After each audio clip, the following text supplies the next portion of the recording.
औज़ुबिल्लाहिमिनश्शैतानिर्रजीम बिस्मिल्लाहिर्रहमानिर्रहीम। Friends public school Taunsa शरीफ की तरफ से मैं हूं बेटा आपका मैथ का टीचर शराफत हुसैन।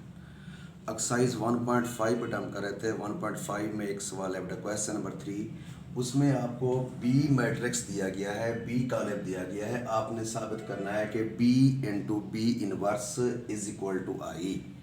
साबित क्या करना है? B into B inverse is equal to आई।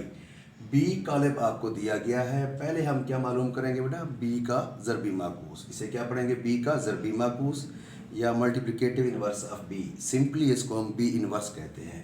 पहले बी इनवर्स मालूम कर लेंगे, उसके बाद बी और बी इनवर्स की वैल्यूज़ को आपस में मल्टीप्लाई करेंगे। तो किसी मैट्रिक्स का इनवर्स कैसे निकालते हैं? बी इनवर्स के लिए उसका फार्मूला क्या होगा? बी इनवर्स का फार्मूला होगा adjoint of B over determinant of B. यानी जो कॉलम बी दिया गया है उसका एडजेंट भी मालूम करें और उसका मक्ता भी मालूम करें। तो इन दो वैल्यूज़ में से पहले हम क्या मालूम करते हैं? उस मैट्रिक्स का डिटर्मिनेंट। क्यों कि अगर ये ज़ीरो आ जाए तो फिर आगे उसका सलूशन पॉसिबल नहीं होता। लिहाजा जो हमें पहले मैट्रिक्स बी दिया गया है, बी इनवर्स निकालने के लिए पहले हम इसका डिटर्मिनेंट मालूम करेंगे। जब डिटर्मिनेंट मक्ता मालूम कर लेंगे फिर उसका हम एडजेंट निकालेंगे। एडजेंट और डिटर्मिनेंट को डिवाइड करेंगे तो इसका इन्वर्स आ जाएगा। फिर इस इन्वर्स को मल्टीप्लाई करेंगे बी के साथ तो इसका जवाब आएगा आइडेंटिटी मैट्रिक्स, यूनिट मैट्रिक्स। तो हम पहले इसका बेटा बी मैट्रिक्स जो दिया गया हमें उसकी वैल्यूज़ क्या हैं? बी मैट्रिक्स की वैल्यूज़ हैं 3 -1 2 -2। तो मालूम करने जा रहे हैं इसका डिटर्मिनेंट, इसका मक्ता। मक्ता के लिए ये अलामत लगानी है अपने दो स्ट्रेट लाइन मॉड वाली वैल्यूज़, एब्सोल्यूट वाली। अब इनकी वैल्यूज़ के साथ भी ये सिंबल लगा दें। 3 ब्रैकेट ख़त्म करनी है आपने, -1 2 -2 ये साइन लगा दिया। क्या पढ़ेंगे इसको? Determinant of B. डिटर्मिनेंट में करना क्या होता है बेटा? आपने जो डायगोनल एंट्रीज हैं इनको आपस में मल्टीप्लाई करना है। यानी 1 1 और 2 2 पोजीशन वाली वैल्यूज़। 3 मल्टीप्लाई होगा -2 के साथ, बीच में माइनस, फिर नॉन डायगोनल एंट्रीज ये आपस में बेटा मल्टीप्लाई होंगी। 2 मल्टीप्लाई होगा -1 के साथ। तो b का डिटर्मिनेंट बेटा आपके पास आ जाएगा 3 इंटू -2 माइनस का 6। अब 2 इंटू -1 माइनस का 2, -2 फिर इस माइनस से होगा मल्टीप्लाई तो माइनस इंटू माइनस प्लस हो जाएगा। b का डिटर्मिनेंट आपके पास जवाब आ जाएगा माइनस का 6 प्लस का 2, मजमूई जवाब माइनस का 4। ये 6 बड़ा है 2 छोटा है तो साइन वही बड़ी वैल्यू का आता है। 6 में से 2 ड्रॉप करेंगे तो 4 बच जाएंगे। अब डिटर्मिनेंट ऑफ बी जीरो के बराबर नहीं है। वो मैट्रिक्स जिसका डिटर्मिनेंट जीरो हो वो कहलाता है सिंगुलर। ये सिंगुलर नहीं है, ये कॉन्सेप्ट है नॉन सिंगुलर है। तो इसका आगे सॉल्यूशन इसका इन्वर्स पॉसिबल है। डिटर्मिनेंट के बाद क्या करेंगे? हम इसका एडजेंट मालूम करेंगे। तो मैं मजीद इसको आगे हल करता हूँ। पहले आप लिख लें बी मैट्रिक्स। बी मैट्रिक्स किसके बराबर है? 3 -1 2 -2। तो अब इसका लिख लें adjoint of B. Adjoint of B के लिए आपने ए डी जे की अलामत लगानी है। इज इक्वल टू, इधर भी लिखेंगे एडजेंट ऑफ, यहाँ इसकी एंट्रीज दर्ज कर दें बेटा 3 -1 2 -2। एडजेंट ऑफ बी आपके पास क्या आ जाएगा बेटा? एडजेंट में क्या करना होता है? जो मैट्रिक्स दिया गया है आपको उस मैट्रिक्स की डायगोनल एंट्रीज की पोजीशन चेंज करनी, जगह चेंज करनी है। यानी 3 की जगह पे क्या आ जाएगा? -2 और -2 की जगह पे 3। जो नॉन डायगोनल एंट्रीज हैं उनके साइन चेंज करने हैं। इनकी जगह चेंज नहीं करनी, इनके साइन चेंज करने हैं। माइनस का 1 है तो ये प्लस का 1 हो जाएगा। 2 प्लस का है तो बेटा ये माइनस का हो जाएगा। क्या किया हमने? एडजेंट में डायगोनल एंट्रीज की जगह चेंज कर दी, उनके साइन चेंज नहीं, जगह चेंज की, और नॉन डायगोनल एंट्रीज के साइन चेंज कर दिए। इस अमल को हम कहते हैं उस मैट्रिक्स का आपने एडजेंट मालूम कर लिया। एडजेंट भी मालूम हो गया, डिटर्मिनेंट भी मालूम हो गया। तो इसको हम अभी लिखेंगे इनवर्स की शक्ल में। तो इसे क्या पढ़ेंगे? B inverse. फार्मूला क्या है इसका? Adjoint of B over determinant of B. लिहाजा B inverse is equal to, अब एडजेंट की जगह उसकी कीमत कितनी आ रही है? -2 1 -2 3 ओवर डिटर्मिनेंट ऑफ बी कितना है वो बेटा? -4। अगर हमने सिर्फ बी इनवर्स निकालना होता तो फिर इस मैट्रिक्स की तमाम एंट्रीज को -4 से डिवाइड कर देते। लेकिन चूंकि हमारा अभी अमल आगे है, हमने इस बी इनवर्स को बी से मल्टीप्लाई करना है, तो अभी डिवीजन ना करें। अभी कर लेंगे तो वैल्यूज बटे में आ जाएंगी, फ्रैक्शन में उनकी मल्टीप्लिकेशन हमारे लिए मुश्किल हो जाएगी। अभी इसको फिलहाल यहीं पे छोड़ दें बेटा, आगे हम आते हैं मल्टीप्लिकेशन की तरफ। बी इनवर्स आपने मालूम कर लिया, अब आप पर लिखें बी इनटू बी इनवर्स। तो पहले कौन सा मैट्रिक्स आ रहा है बेटा? बी आ रहा है। बी की जगह उसकी एंट्रीज दर्ज कर दें। बी की एंट्रीज क्या आ रही है बेटा? 3 -1 2 -2। फिर इनटू आगे कौन सा मैट्रिक्स आ रहा है? B inverse. बी इनवर्स अभी आपने मालूम किया है। बी इनवर्स की वैल्यूज क्या आ रही है बेटा? -2 1 -2 3 ओवर -4। अब ये दो मैट्रिसेस बेटा हो रहे हैं आपस में मल्टीप्लाई, और -4 इससे हो रहा है डिवाइड।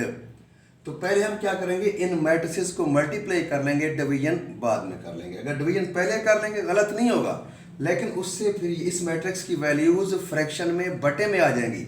बटे की वैल्यूज को मल्टीप्लाई करना आपके लिए मुश्किल हो जाएगा, कहीं ना कहीं गलती हो जाएगी, गलती का चांस ज़्यादा होता है। तो पहले इन मैट्रिसेस को सिंपली मल्टीप्लाई कर लें। मल्टीप्लाई करने के बाद जो रिजल्टेंट मैट्रिक्स आएगा उसको हम -4 से डिवाइड कर लेंगे। अब मैट्रिसेस की मल्टीप्लिकेशन, कालमों की ज़रब आपने पहले सीखी हुई है। वो दो मैट्रिसेस आपस में मल्टीप्लाई हो सकते हैं जब पहले मैट्रिक्स के नंबर ऑफ कॉलम्स और दूसरे की नंबर ऑफ रोज आपस में इक्वल हों। इसमें कॉलम्स कितने हैं? कॉलम वर्टिकल लाइंस बेटा, इसमें कॉलम बन रहे हैं 2, इसकी रोज कितनी बन रही है बेटा? 2। 2 और 2 बराबर, इनकी मल्टीप्लिकेशन हो सकती है। फिर होती किस तरह से बेटा? पहले मैट्रिक्स की रो चलती है, इनके कॉलम चलते हैं, यानी अब फर्स्ट रो फर्स्ट कॉलम से होगी बेटा मल्टीप्लाई। तो क्या होगा? 3 मल्टीप्लाई होगा -2 के साथ, बीच में हम प्लस का अमल नेक्स्ट वैल्यू पे जंप करेंगे, -1 मल्टीप्लाई होगा इस -2 के साथ। 3 मल्टीप्लाई हुआ इस -2 के साथ, फिर प्लस लगा के अगली वैल्यू और इसकी डाउन वैल्यू, यानी ये फॉरवर्ड चलता है, ये डाउनवर्ड चलती है बेटा। First row first column complete हो गया।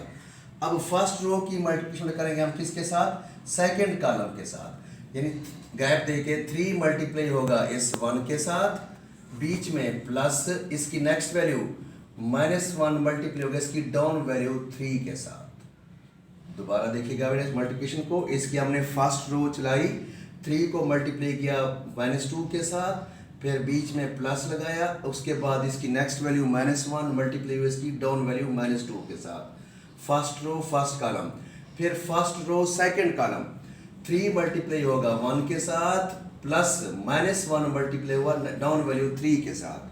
पहली रो का काम कंप्लीट। अब बड़ा बारी है सेकंड रो की। सेकंड रो फिर बारी बारी हुई, पहले फर्स्ट कॉलम के साथ फिर सेकंड कॉलम के साथ।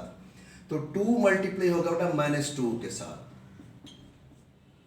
बीच में प्लस, फिर इसकी नेक्स्ट वैल्यू -2 मल्टीप्लाई होगा बेटा इस -2 के साथ, ये 2 इस -2 के साथ, प्लस ये -2 इस -2 के साथ।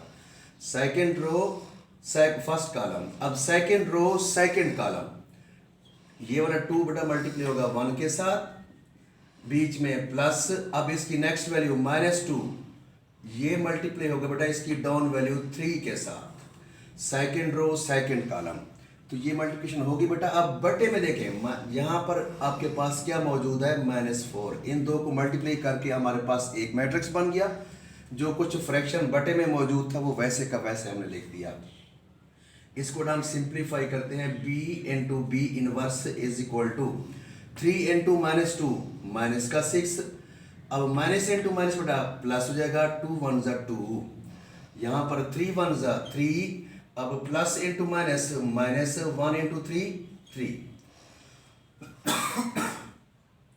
2 इंटू -2 बेटा माइनस का 4, अब माइनस इंटू माइनस प्लस, 2 2 ज़ा 4, 2 इंटू 1 2 आ जाएगा बेटा, प्लस इंटू माइनस माइनस, 2 3 ज़ा 6 ओवर, यहाँ आपके पास क्या आ रहा है बेटा? माइनस का 4। तो b इंटू बी इनवर्स आपके पास बेटा, आप इसको मजीद आगे सिंप्लीफाई कर लें, माइनस का 6 प्लस का 2 कितने पास जाएंगे? माइनस के 4, 3 minus 3 0, minus 4 plus 4 0, 2 minus 6 minus के 4 ओवर -4। अब बेटा ये आपके पास रिजल्टेंट मैट्रिक्स है, डिवाइड हो रहा है किससे, -4 से। अब यहाँ पर हम इस मैट्रिक्स की हर एक एंट्री को, हर एक एलिमेंट को, हर मेंबर को -4 से डिवाइड कर लेंगे। तो क्या होगा, -4 divided by -4, 0 over -4, 0 upon -4, -4 upon -4। तो लिहाजा b इंटू बी इनवर्स आपके पास आ जाएगा -4 ओवर -4। ये वैल्यूज आपस में कट जाएंगी, आपके पास सिंपल 1 बच जाएगा। सेम वैल्यूज कट जाएंगी, बचेगा क्या बेटा आपके पास 1। 0 ओवर समथिंग, इसका जवाब क्या होता है 0, और 0 अपॉन -4 इसका जवाब भी 0, -4 अपॉन -4 इसका जवाब क्या आ जाएगा 1। अब जरा गौर से देखें तो ये वैल्यूज किसकी है बेटा, ये आइडेंटिटी मैट्रिक्स की हैं, यूनिट मैट्रिक्स की हैं। तो आपके पास क्या साबित हो गया बेटा कि B into B inverse is equal to I से मुराद क्या है, आइडेंटिटी मैट्रिक्स, यूनिट मैट्रिक्स। ये एक ऐसा डायगोनल मैट्रिक्स होता है बेटा जिसकी स्क्वायर मैट्रिक्स भी होता है, ये डायगोनल मैट्रिक्स भी है, स्केलर भी है, जिनकी जिसकी रोज और कॉलम्स आपस में बराबर और डायगोनल एंट्रीज सेम भी होती हैं और उनमें 1 1 हो, 1 के अलावा कोई और एंट्री ना हो, नॉन डायगोनल सारी के सारी क्या हो बेटा 0 हो। तो इसको हम कहते हैं आइडेंटिटी मैट्रिक्स। आइडेंटिटी मैट्रिक्स आपके पास 3 तरह से हो सकता है, सिंपल 1 हो, ये भी आइडेंटिटी मैट्रिक्स है। अगर ऑर्डर 2 बाई 2 का है तो 1 0 0 1, ये आइडेंटिटी मैट्रिक्स है। और अगर आपके पास 3 बाई 3 का हो बेटा तो 1 0 0 0 1 0 0 0 1, ये भी आइडेंटिटी, इसकी डायगोनल एंट्री सेम आ रही है 1 1, ये भी कहलाता है आइडेंटिटी मैट्रिक्स। तो हमने साबित यही करना था कि B और B इनवर्स मैट्रिसेस को आपस में मल्टीप्लाई करें तो जवाब क्या आता है आपके पास, आइडेंटिटी मैट्रिक्स। पहले हमें से दिया क्या गया है B से हमने क्या निकाला, B इनवर्स। इनवर्स के लिए आपको दो चीज़ें चाहिए, मैट्रिक्स का डिटर्मिनेंट और एडजेंट। पहले हमने क्या मालूम किया, डिटर्मिनेंट। पहले क्यों मालूम किया, क्योंकि अगर ये 0 आ जाए तो फिर इसका इनवर्स नहीं निकलता, फिर हमें एडजेंट निकालने की ज़रूरत भी नहीं है। लेकिन यहाँ पर इसका डिटर्मिनेंट 0 नहीं है, फिर हमने इसका एडजेंट निकाला, एडजेंट को डिटर्मिनेंट से डिवाइड किया तो ये कहलाता है B का मल्टीप्लिकेटिव इनवर्स। लेकिन यहाँ पर हमने इनकी तमाम मैट्रिक्स को डिवाइड नहीं किया। क्यों नहीं किया, क्योंकि आगे मैट्रिक्स की मल्टीप्लिकेशन करनी थी। अगर मल्टीप्लिकेशन ना करनी होती, सिर्फ इनवर्स निकालना होता, फिर हम इनको डायरेक्ट डिवाइड कर देते। अब पहले मैट्रिक्स B है बेटा, फिर क्या है B इनवर्स। पहले किसकी वैल्यूज को लिखा, B की वैल्यूज को, उसके बाद किसको लिखा, B इनवर्स की। मल्टीप्लाई किया मैट्रिसेस को, आखिर में -4 से डिवाइड किया, हमारे पास जवाब जो आया वो किसकी कीमत है, आइडेंटिटी मैट्रिक्स की बेटा।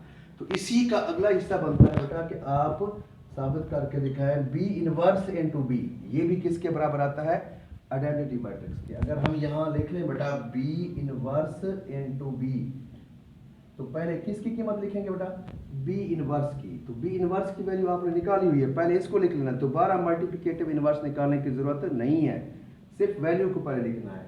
यहाँ पर -2 1 -2 3 अपॉन -4 इनटू आगे क्या है बेटा B मैट्रिक्स। B की वैल्यूज क्या है 3 1 2 -2, सिर्फ जगह चेंज करनी, यानी AB और BA मैट्रिक्स की मल्टीप्लिकेशन। इसमें पहले आपके पास B मैट्रिक्स आ रहा है, फिर B का इनवर्स रखना है। पहले हमने B की वैल्यू लिखी, बाद में B इनवर्स की। अब यहाँ पर पहले किसकी एंट्री करनी है आपने, B इनवर्स की रखनी कीमत, फिर किसकी रखनी है बेटा B की। आगे तरीका वही है, इन दो मैट्रिसेस को मल्टीप्लाई करना है। मल्टीप्लाई का उसूल, इसके नंबर ऑफ कॉलम देखने हैं 2 है, इसकी नंबर ऑफ रोज देखनी है वो भी 2, बराबर इनको मल्टीप्लाई कर सकते हैं। पहले मैट्रिक्स को मल्टीप्लाई कर लेंगे, फिर आखिर में -4 से डिवाइड करेंगे, तो इसका जवाब भी आपके पास वही 1 0 0 1 आएगा, यानी आइडेंटिटी मैट्रिक्स आएगा। इस हिस्से को आपने खुद करके दिखाना है, इंशाल्लाह ये आपसे हो जाएगा। तो ये बेटा आपका सवाल कि B इंटू बी इनवर्स किसके बराबर आता है, आइडेंटिटी मैट्रिक्स के आता है। तो उम्मीद है इंशाल्लाह आपसे ये इनवर्स वाले सवाल सारे हो जाएंगे। इसकी बेटा दूसरे हिस्से की प्रैक्टिस आपने खुद कर लेनी है इंशाल्लाह। Thank you.